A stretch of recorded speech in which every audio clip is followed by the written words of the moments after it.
জ্যোতিষে কেন্দ্রস্থান যেটাকে বলে first house, fourth house, seventh house and 10th house, এটাকে বলে আমাদের সাস্টেনেন্স। ঠিক আছে, আমাদেরকে যে ধরে রাখে।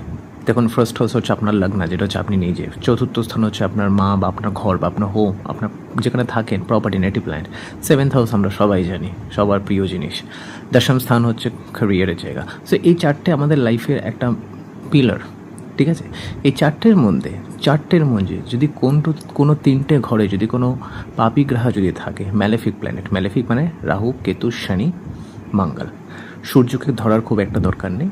চারটের মধ্যে যদি তিনটে ঘরে, ফার্স্ট হাউস, 4, 7 অ্যান্ড 10 যদি কোনো এই তিনটে জায়গায়, চারটের মধ্যে তিনটে ঘরে যদি কোনো পাপী গ্রহ থাকে, তো সেটাকে বলে পিশাচ বাধাকা যোগা। তো সেই ক্ষেত্রে লাইফ স্টাক হয়ে যায়। তো সেই ক্ষেত্রে লাইফে হিউমিলিয়েশন আসে, এবং সেই ক্ষেত্রে লাইফে গ্রোথ বা প্রগ্রেস প্রচুর বাধা আসে। কেন, ম্যালেফিক অ্যাকচুয়ালি যেটা করে সেটা আপনাকে আটকে রাখে, বন্ডেজ, বন্ধন ক্রিয়েট করে দেয়। সো আপনাকে এগোতে দেয় না।